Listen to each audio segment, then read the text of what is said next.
조국 전 법무장관 일가에 대한 검찰 수사는 122일째를 맞고 있습니다. 오늘 조 전 장관에 대한 영장실질심사도 열렸고 포토라인에 선 조 전 장관은 혹독한 시간이라는 표현으로 수사에 대한 소회를 밝혔습니다.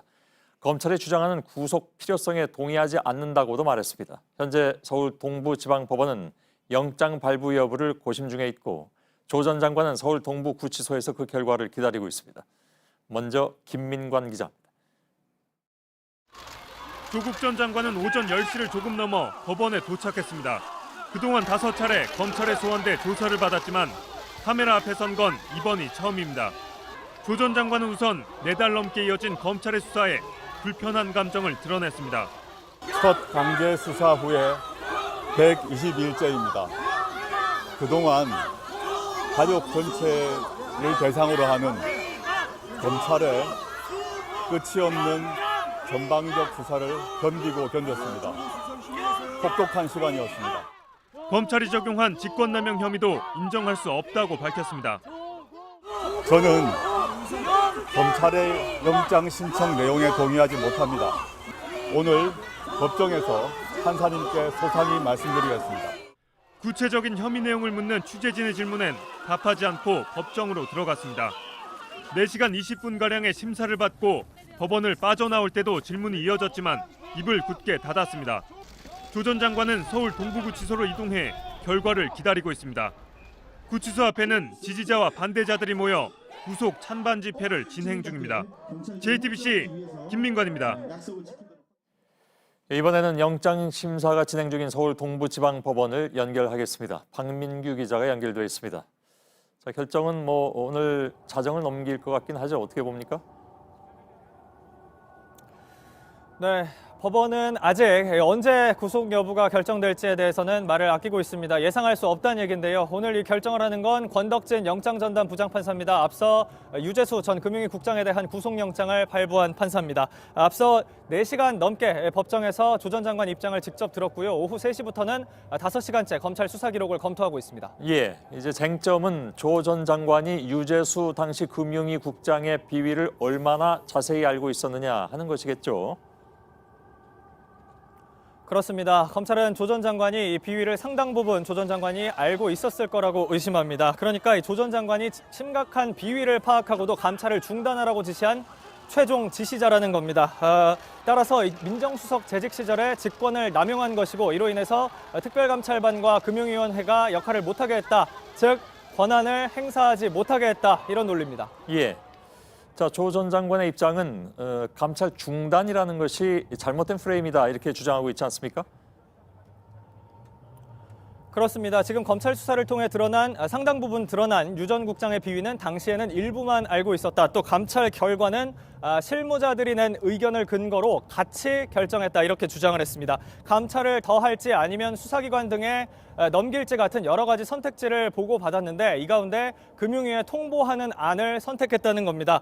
금융위가 유 전 국장 사표만 받고 이 일을 끝냈다는 것에 대해서도 나중에 알았다는 입장입니다. 변호인의 말 직접 들어보시죠. 예.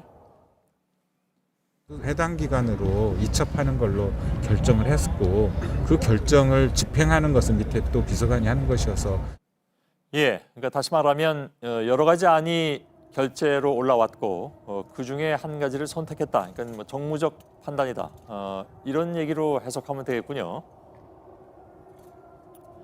맞습니다. 조 전 장관 오늘 심사에서 책임은 자신에게 있다고 했습니다. 정확하게는 정무적, 법률적 책임은 다른 누가 아니라 나에게 있다 이렇게 말했다고 합니다. 그러나 법적으로 죄가 되는지에 대해선 의문이 있다는 취지로 소명했다고 합니다. 검찰의 증거인멸 주장에 대해서도 조 전 장관 강하게 반박했다고 합니다. 예. 그러나 검찰의 입장은 계속 증거인멸 가능성을 얘기해오고 있습니다. 그 얘기는 어떤 얘기인가요? 예, 이 대표적인 게 특감반의 감찰 보고서 얘기입니다. 청와대를 압수수색했지만 검찰이 확보를 하지 못한 건데요. 최종 보고서도 당시에 작성을 안 했고 중간 보고서도 폐기돼서 남아있지 않다는 게 석연찮다. 당시 감찰을 아예 없던 셈 치려고 한 게 아니냐. 이게 바로 검찰의 시각입니다. 반면 변호인단은 이 특감반이 민정수석에게 4차례 보고서를 통해 보고했다. 그러나 1년이 넘어서 이 보고서가 전부 폐기됐다 이런 입장입니다. 이거는 조 전 장관 지시가 아니라 통상적인 업무 관행에 따른 조치였다고도 반박을 했습니다. 검찰은 또 오늘 심사에서 수사가 시작되자 조 전 장관이 박형철 전 반부패 비서관에게 전화를 걸어 회유했다 이렇게도 주장했는데요. 역시 구속 필요성을 강조하려는 걸로 보이는데 변호인단은 이에 대해서 사실이 아니라고 맞받았습니다. 예, 알겠습니다. 박민규 기자가 전해드렸습니다. 이번에는 조국 전 장관이 머물고 있는 서울 동부구치소를 연결하겠습니다. 서효정 기자가 여기 나가 있습니다. 조 전 장관은 지금 동부구치소에서 대기 중이죠. 네, 맞습니다. 영장이 기각되면 이곳 구치소를 떠나게 되고 이 영장이 발부되면 구치소에 바로 수감됩니다. 이 조 전 장관은 오늘 오후 2시 50분쯤 이 영장 실질 심사를 마치고 이곳 구치소로 이동했습니다. 그리고 여기서 5시간가량을 대기하고 있습니다. 예. 자, 뒤에 이제 소리가 들리는데 그곳에서 조 전 장관을 지지하는 쪽과 또 그렇지 않은 쪽의 집회가 동시에 진행 중입니까? 네, 그렇습니다. 날이 어두워지니 사람들이 급격히 늘고 있습니다. 제 뒤로 보이는 도로를 가운데에 두고 한쪽은 조 전 장관을 지지하는 측과 또 한쪽은 반대 측 사람들이 모여서 이 노래도 부르고 구호도 외치고 하면서 이 영장실질심사 결과를 기다리고 있습니다. 이 조 전 장관을 지지하는 측은 이 검찰이 정치적으로 무리하게 영장을 청구했다면서 이 조 전 장관의 구속 여부에 대해서 이 법원의 합리적인 판단을 기다리겠다 이런 입장을 표명했습니다. 이 반대 측은 이 법위에 군림하고자 했던 조 전 장관을 이 법원에서 조속히 구속해달라 이렇게 외치고 있습니다. 이들은 오전부터 이 법원에 모였는데요. 조 전 장관이 출석할 당시에는 이 몇몇이 통제선을 넘어가면서 이 혼란이 빚어지기도 했습니다. 이들은 심사 결과가 나오는 오늘 한밤중까지 이곳에서 모여서 집회를 이어가겠다는 계획입니다. 예, 알겠습니다. 동부구치소에 나가 있는 서효정 기자였습니다. 조국 전 장관이 이제까지 수사받은 내용과 앞으로 남은 수사 그리고 전망에 대해서 취재 기자와 좀 정리를 해볼 필요가 있을 것 같습니다. 백종훈 기자가 나와 있습니다. 네. 자, 조 전 장관의 영장실질심사 관련 입장은 아까 이제 쭉 들어봤는데 크게 두 가지 내용을 밝혔습니다. 네, 그렇습니다. 거기서 시작을 해보죠. 예, 첫째, 검찰의 영장 혐의 내용에 대해 동의할 수가 없다. 예. 가족을 대상으로 한 전방위 수사를 견뎠다. 혹독한 시간이었다. 이렇게 두 가지입니다. 예. 이런 발언은 조 전 장관 수사와 관련해서 연결이 되고요. 영장은 유재수 전 금융위국장 수사와 관련이 돼 있습니다. 예. 검찰은 조 전 장관이 유 전 국장 감찰 무마와 관련해 역할을 했다고 의심하고 있습니다. 하지만 조 전 장관은 정당한 감찰 활동, 즉 보고를 받아 해당 소속 기관에 통보해 처리했다는 입장입니다. 예. 앞서 청와대도 감찰 보고를 받고 소속 기관에 알려 처리한 것은 민정수석의 정당한 권한이다. 이렇게 밝힌 바가 있습니다. 예. 조 전 장관 또 조 전 장관을 변호하는 김칠준 변호사도 앞서 리포트에서 봤듯이 이런 입장을 분명히 하고 있습니다. 예.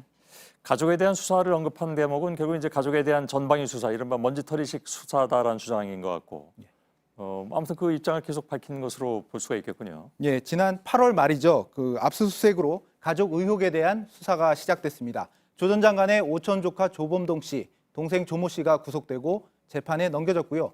부인 정경심 교수도 구속 기소돼 재판이 진행 중입니다.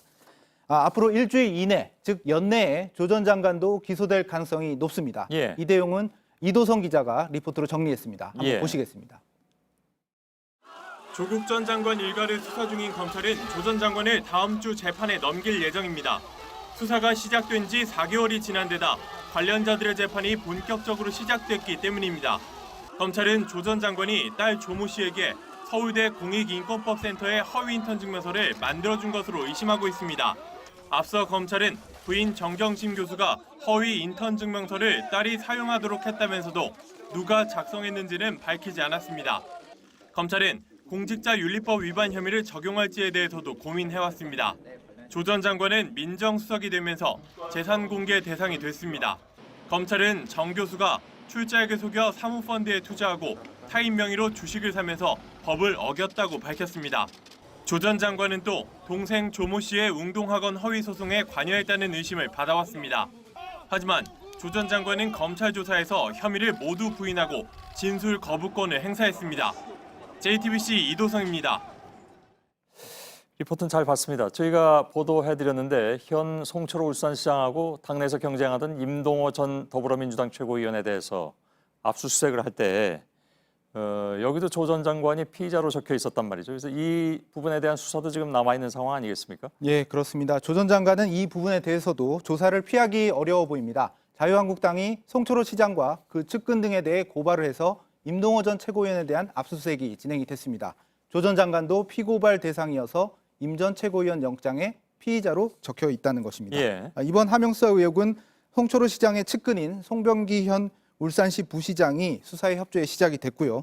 이런 첩보가 백원우 전 민정비서관에게 전달이 됐고 이후 민정비서관실이 울산 경찰에 첩보를 내려서 수사를 한 게 아니냐는 의혹이 불거지고 있습니다. 예. 당시 백 전 비서관의 상관이자 업무 책임자가 민정수석을 지낸 조 전 장관이어서 이 수사도 조 전 장관이 받아야 할 대목입니다. 예, 알겠습니다. 이게 워낙 수사가 좀 여러 갈래이기 때문에 좀 정리를 좀 해봐야 될 것 같아서 얘기를 들었습니다. 백종원 기자였습니다.